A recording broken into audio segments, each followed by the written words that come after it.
frei in Karmel und fromm und Jesu bin ich für dich nur. Der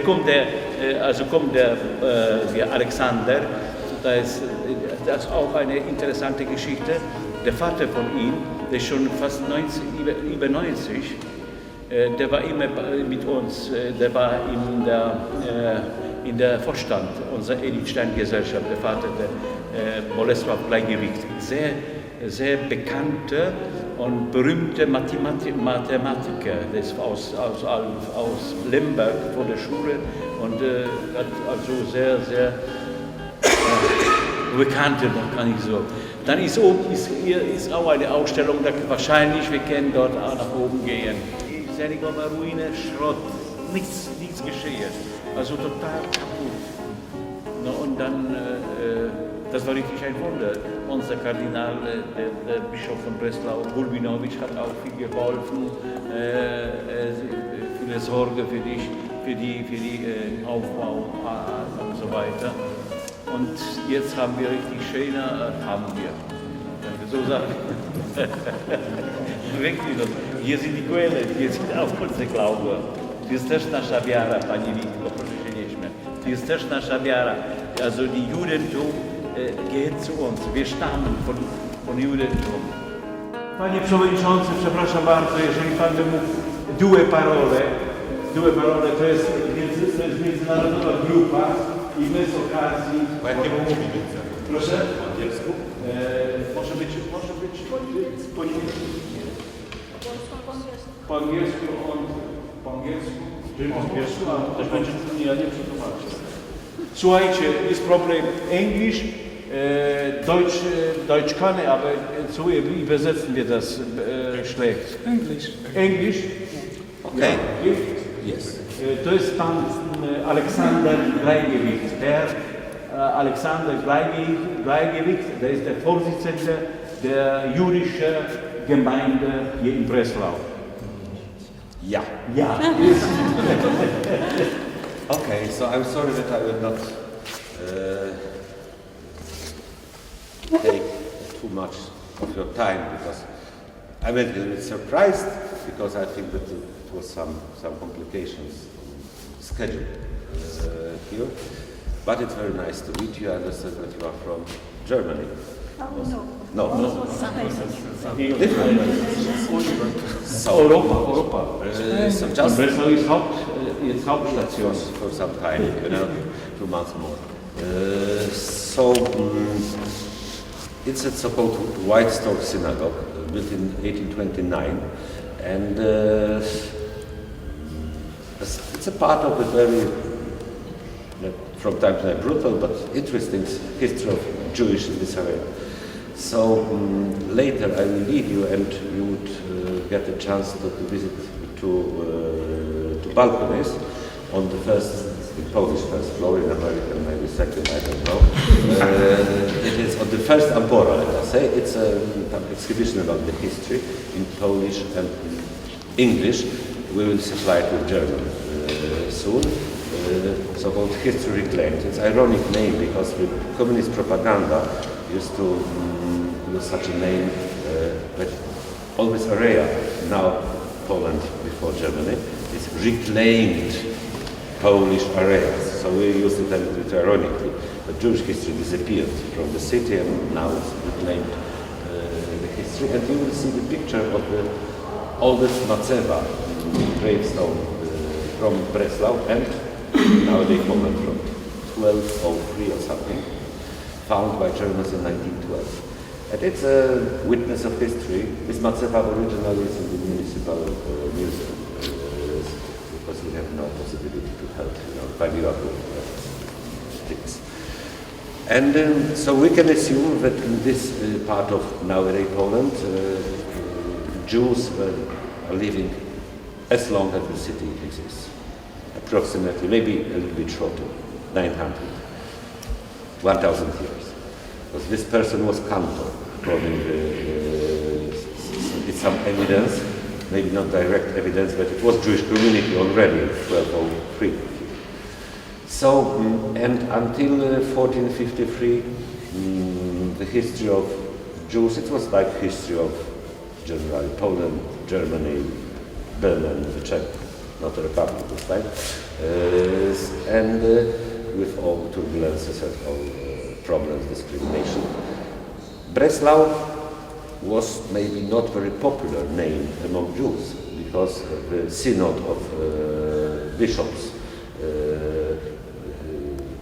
in Breslau decided very ugly, had some decisions about the branding, or how to say, not branding, jakby powiedzieć, yeah, it's like using some hearts, stupid hearts and so on, some, it's a good word in English, to mark somehow Jews. So already in this time with some special dress or some special hearts, and we had some. In 1453, the history takes a turnover, very dramatic here. It was a very, very famous year, 1453. It's the year of Constantinople was taken by Turks. And the first wave of anti-Islamic emotions, let us say, took Europe in this time. So it's nothing new now. And it was a big propaganda, mobilizing people, somehow ruled from Vatican by Urban II, the Pope, just to mobilize the opinion, mobilize the people to defend, let us say, Europe against this time aggressive Ottoman Islam. And from Prague, it was the time in Prague of Jan Hus and this pre-reform, let us say, movement. And it was a lot of divides, fighting, I mean, between Catholics and Hus people, Jan Hus people. Very famous orator and propagandist, I would say, and fantastic speaker. Now he's a center of Catholic Church, he's not Center Jewish. Johannes Papistram came from Prague. Interesting, driving the Domu. So he had a very probably high picture of himself, you know, thinking about Messiah, yes, who should come on the donkey. In Jewish truth and in the Christian, it's a picture of Jesus coming to Jerusalem. And he started, you know, from such talking about, you know, this real values of life, that people should give the gold and, you know, forget all these material goods and so on. It was the start. But later, how it happened very often in ancient Europe, something happened, some Jews been accused by, you know, stealing hostia, and some rumors and pogroms. Finally, not far from here, 42 Jews have been burned, and some other expelled, if not converted, expelled from the city. It took approximately 300 years before the legal, let us say, Jewish settlement appeared again. And it was after Preußen took the city and all this region of Schlesien from Austria. So for Jewish people in this part of Europe, Friedrich the Great, who maybe in Poland is not very popular because of division of Poland, but was like a sign of liberalism, like human rights and Rechtsstaat. And so this synagogue is a part of it. The German Jews developed very quickly, or new German Jews this time, the movement called Haskalah, which it was like enlightenment, in this more modern spirit of the changing Europe in this time. But at the same time we had still, already then probably minority, the Jews with more Polish origin, more Orthodox. So it was two, let us say, groups of Jewish, but what's important to stress, they are living together in one community, always, to the very end. In 1944, it was one Jewish community, with two directions, with two rabbis, with different, let us say, libraries, and so on and so on and so on, but it was one community. It's not typical among Jews, who are used to quarrel very often and very many even dramatic debates, internal debates. So in 1829, after a long process of defending themselves against, they didn't want to have synagogue, paradoxically. Preußen authorities wanted to have order, Ordnung zur Zeit. Everything must be under one institution, one synagogue, and under control.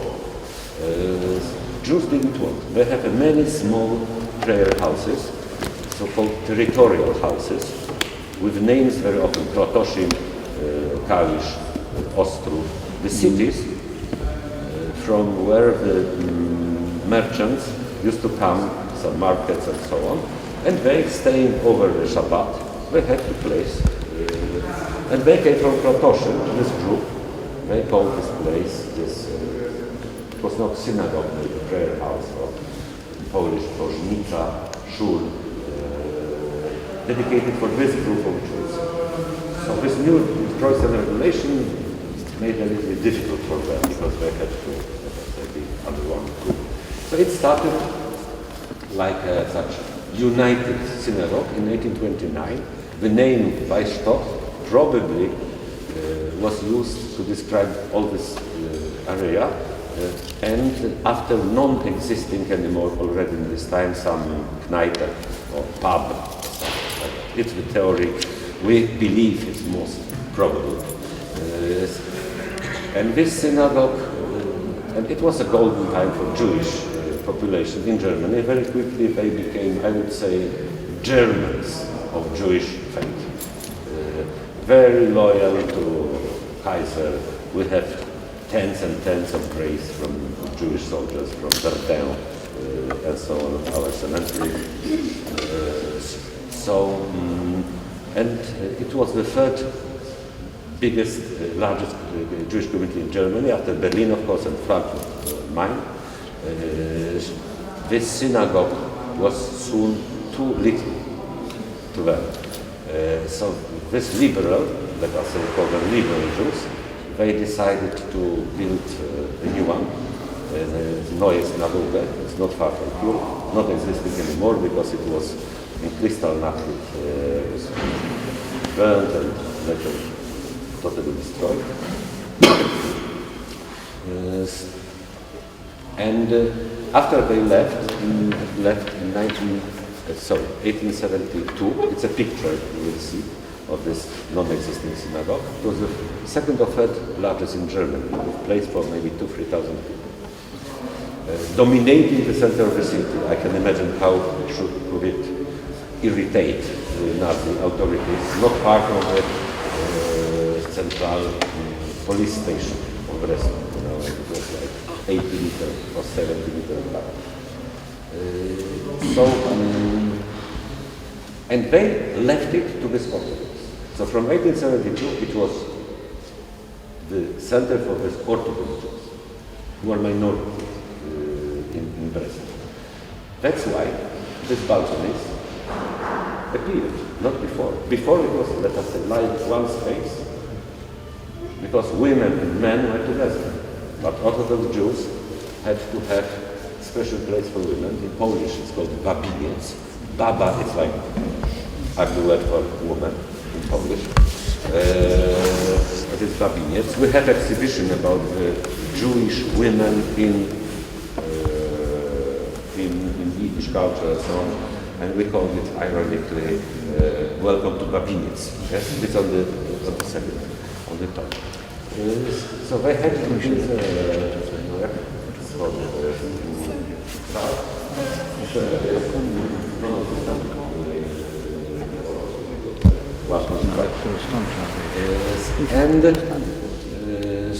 and this synagogue miraculously, you can later I will show you the pictures, miraculously survived the Nazi time and the war. In Kristallnacht, Nazi decided not to burn it because it was too dangerous. It was so many houses, even not existing now, in this area, that they were afraid that all the center will take fire from this eventual thing. fire. So they somehow desecrated it, used it like a storage for the stolen Jewish things after sending them to Auschwitz at Regenstadt or to other countries. So after the war, new Jews appeared. Because of this, it was 22,000 Jews in the beginning of 30s in Wrocław, in Breslau. 22,000 Jewish. It was extremely wealthy community and very dynamic, and very, let us say, engaged in some social things. It was many buildings, like schools, like special nursery houses for old, for special children, foundations, and with many, you will see some pictures of these people, famous people like Ferdinand Lassalle, not Ferdinand, Ferdinand Lassalle, yes. Ferdinand Lassalle is buried on the old Jewish cemetery here. The father of modern social democracy, I would say, big competitor of Marx in fighting for the souls of German working class.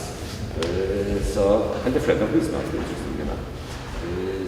He died very non-Jewish death, duel, fighting for not being less than 40. For some cherche la femme. La femme wasn't his wife, but it's another story. So we had here now she has sent Edyty Stein, who maybe is not very popular among ultra-Orthodox Jews because of conversion, but we decided to have her. Even many Jews didn't recognize her as a Jew. So Nazi didn't forget it and sent her to Auschwitz. Last time she maybe saw the Breslau, which was her city, from transport in 1942 on the way to Auschwitz on this central station. So we have some Nobel Prize winners from the city of Jewish origin. And so on. 8,000 punished.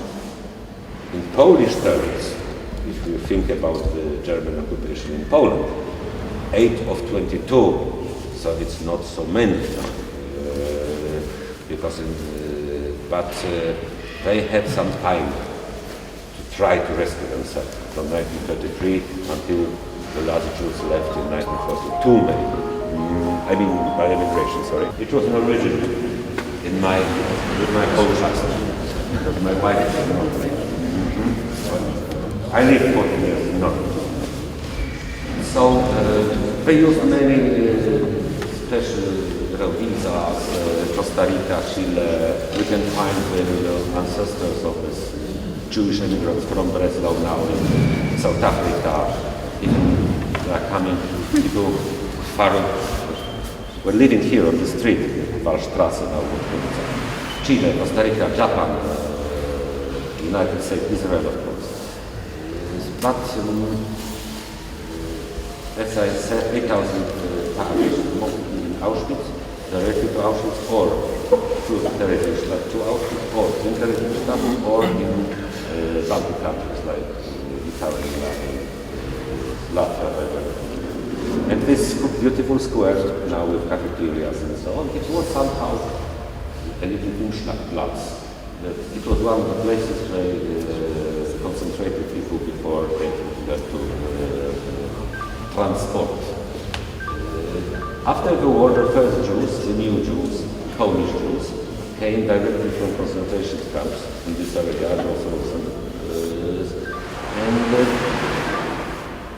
communists had such idea that they placed almost all of the survivors, who mostly came back from the East, like my father survived from the East in Soviet Union, in this new ex-German areas. It was placed, to say very brutally, and the second reason was it was a new wave of anti-Semitism in this Poland, the central Poland. Why? People who took house were not very happy after somebody who hypothetically was killed. It's not very happy that one survivor came back. Why my Jew came back? All other neighbors had luck. They got replaced. It's the same story in Slovakia, in Hungary, and so on. So these new Jews coming back, this few, got such advice. It will be more secure for you. Find your new luck on this west new areas.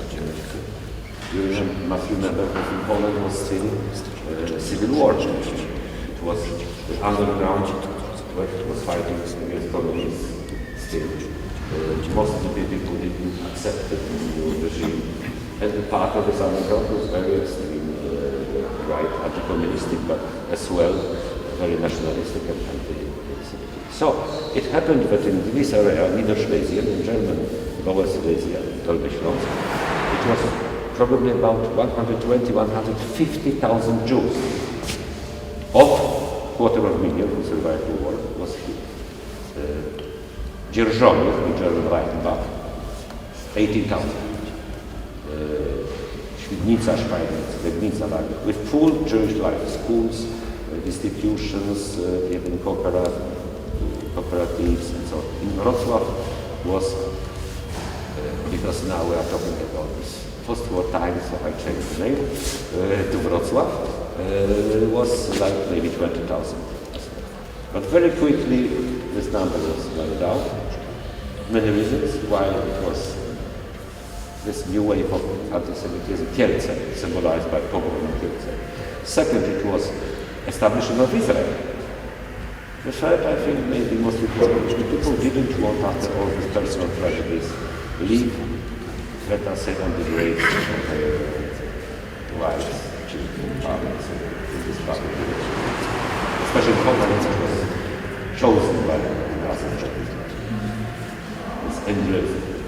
So, of these 250,000, in this number, in Wrocław, very soon, in 1950, it was like 50,000.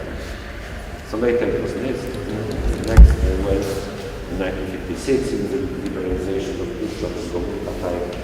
So in 1968, it was a shame for communist Poland.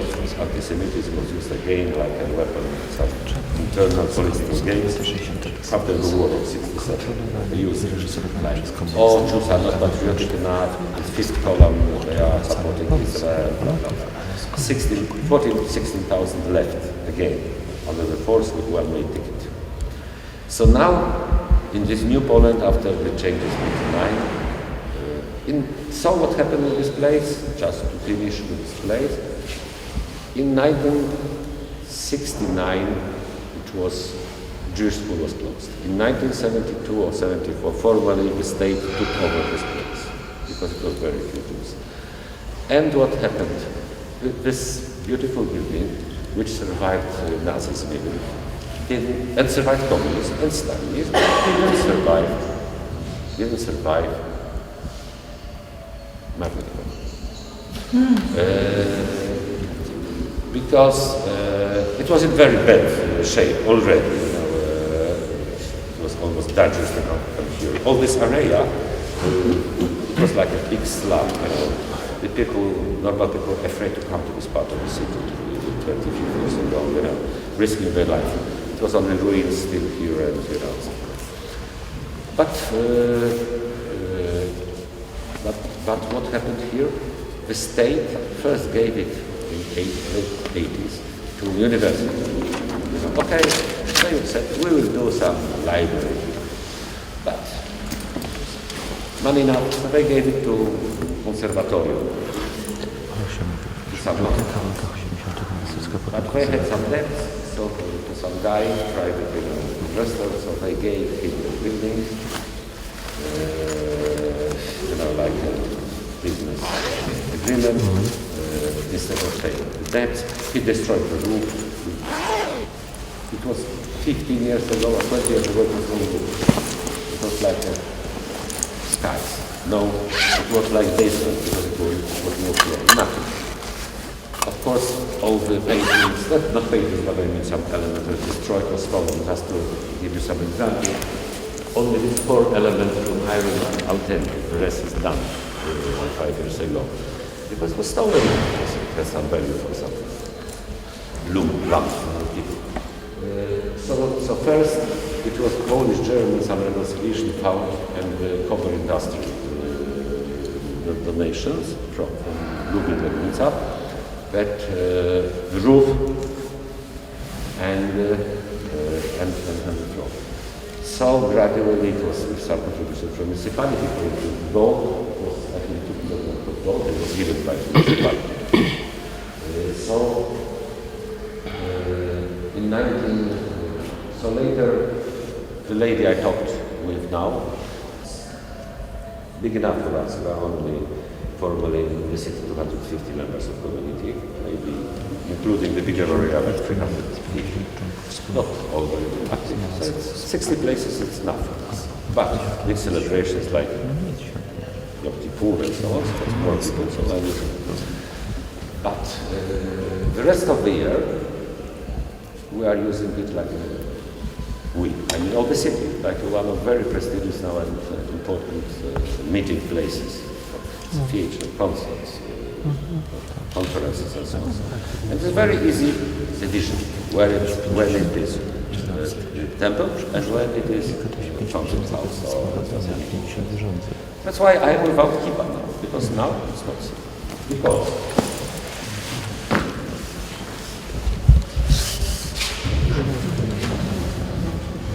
and it's not called Torah. Of course, it must be so-called like altar in church. It is so-called Aron HaKodesh. So it's a place for Torah, yes? Of course, we are missing something. We are missing here the Decalogue. We are missing here. We found that it's now a part, because partly it was destroyed, the original one. It's in the municipal museum. Now we have copy, but we are not very happy. It's not a very good copy. In the wood, so maybe, but of course it has to be. It has to be here, these two commitments. Very important other place in rituals, it is this. Bima. Bima is a place where the men are reading, in Orthodox tradition only men, it should say about this place where the star is, and it's the place where we are reading Torah during celebrations and during yes. And it's some conflict because it's a concept and how to do it. So that's why this idea though. Is this bima? It's a part of bima. The second half is here. We are moving it on the wheels, and you can move it and put it together, and when we changes. So, about 2000, I think. Maybe I'm a bit wrong now. And it's the last step.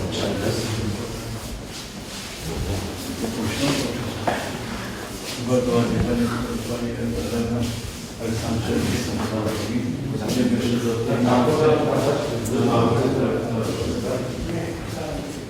Because it was used long time in the beginning for let us say, some lessons like Haider or Yeshiva. But after the war, the place is used like a prayer house for us. It changed a lot. 1 year ago, it was not so nice, but we got some money from our municipality and did the floor and what's really important here. But it was covered with some oil color, white, and everybody forgot that something was under or over. So, but it started, to try, and with time, fall down. And we discovered that there are some modernistic or Jugendstil, some elements from, we believe, 1905. So it was only the third survived. The rest was totally destroyed after some water and fire destructions. But again, it's last year, exactly 1 year ago, it's done. And now it's hard to recognize which is authentic and where not. These furnitures are of course not original, but it's original German from 20s. We found it in internet, and the rest we made in the same design. Copying, some elements from this. Yes. These two lamps we found two. It was not so easy to find two because one it's not two, and it's to the last. The last thing which is very important is this lamp. It's very interesting. It's so-called nertalit in Hebrew. It's eternal light. It should be always by hapodesh. Wow, I forgot one thing. Here we have synagogue. Okay, forgive me. I should have been fast, but forgive me. So we have Torahs here. Of course, we are using quite old Torah from 1880 or something. Maybe even older. This lamp, I would say only a few words, is produced by a very famous local Breslau workshop. We specialize in silver, because Breslau was very famous, in silver and gold. In 1811, what happened with this lamp? It disappeared in 200 years. Not long time ago, our, let us say, people from the Jewish Historic Institute from Warsaw informed us that it appeared, it was known on the market of art historians and so on, let us say, that it appeared in some antiquity shop in Warsaw. And it was not so easy to collect money. They wanted 45,000 zloty, which was for our community not so little. But we got it back. And symbolically, we hang it back, not back, because it was not never true, but let us say, something from Breslau came back to this place, something Jewish. Because it's very, even ornamentic, it's very special Jewish. It's Hirsch or very typical, some elements from Torah. And with participation of our cardinal of Catholic Church, the mayor of the city, symbolically exactly on the anniversary of Kristallnacht, like evidence that we Jews survived, and not only survived, but we won over Adolf. So we hang this lamp. Come back in Breslau. Dobra. No, tu chciałem pochwalić pana prezesa Towarzystwa imienia Edyty Stein. Tak jest, bardzo dziękuję. I też Nowowiejskiej możemy się teraz nawzajem okazać, ale nie będziemy tego robić. Jerzy ma naprawdę wielkie zasługi, jeśli chodzi o judaizm. Jest wiernym synem Wszechmogącego. Zakładaliśmy towarzystwo też. Tak, zakładał też razem z nami Towarzystwo Edyty Stein we Wrocławiu. Zusammen haben wir gegründet die Edyty Stein Gesellschaft in Breslau. Jerzy Kikler. Auf Wiedersehen. Auf Wiedersehen. Shalom. Shalom. Formally we are Orthodox synagogue. Formally. Only, let us say, our orthodoxy is marked by division during prayers. So normally we have no such division. It was only because of the food, so we want to belong to the more Orthodox. So we divide us from women, or women from us. But normally it's only one. And that women are not reading from Torah during reading of the Bible. It's this orthodoxy. It's a question, of course, because most of our people are modern, and one could ask. I think that it's not a problem, but the Polish Jewish tradition is deep-rooted in orthodoxy. And we are so few and so weak. If we start to experiment too much and too quickly, so probably we will destroy it. Like in Krakow, where it's maybe 150 registered Jews in the community. It's Orthodox, one is very liberal female rabbi, one super Orthodox from this movement, I forgot the name, coming from New York, Lubavitcher, and probably it's the fourth one, and everything, and so it's so many that it's really nothing. So we decided to be Orthodox light. Or progressive Orthodox, if I could say, even it's some contradiction here, because it's we have in Wrocław now we have 350 members of the community. It's not enough. I believe that we have very liberal conditions. We copied the Israeli law of return. Israel accepts everybody who has at least one of 4 grandfathers and grandmothers to be welcome to this. Of course, it doesn't mean that this person is Jewish in the religious terms. So we decided to use the same rule. After Holocaust, after we are so few that we have to be really liberal. And that's mean, już kończę ostatnie zdanie, powiem Pani pytanie. That's mean, I would say ironically, it's negative of Middleburg. It was 3 of 4, and now we have 1 of 4. That means that somebody who has, let us say, 1 grandfather, even on the male side, can be a member of the community. And part by conversion, which surprised me.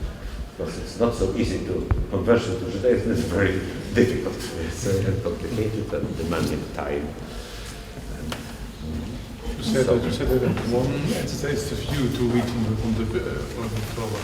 What do you require for someone to read from the Torah? Yes, it would be nice if one can read, of course, but very, let us say, simplifies it a little bit.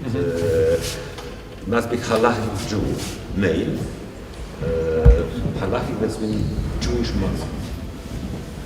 Jewish Muslim. Dankeschön haben gesagt.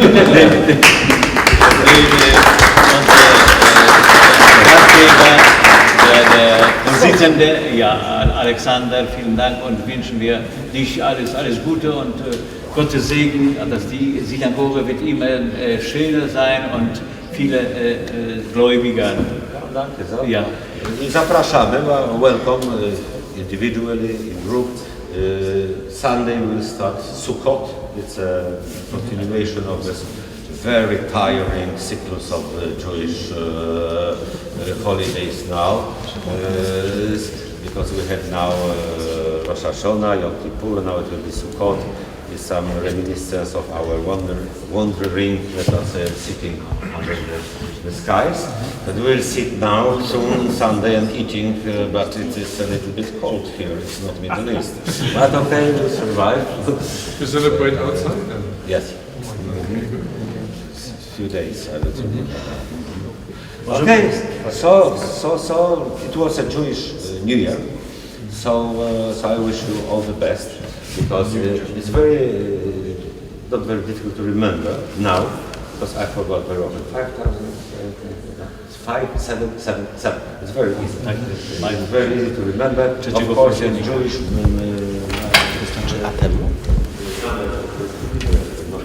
Arabic 10 decimal system, but 777, it's very important. The 7 is important in the Jewish tradition because it's the Sabbatian number. Because Sabbath is very important. 7, yes, 7 is very lucky. Also Jewish tradition. So Happy New Year to you too. So Happy New Year to you too.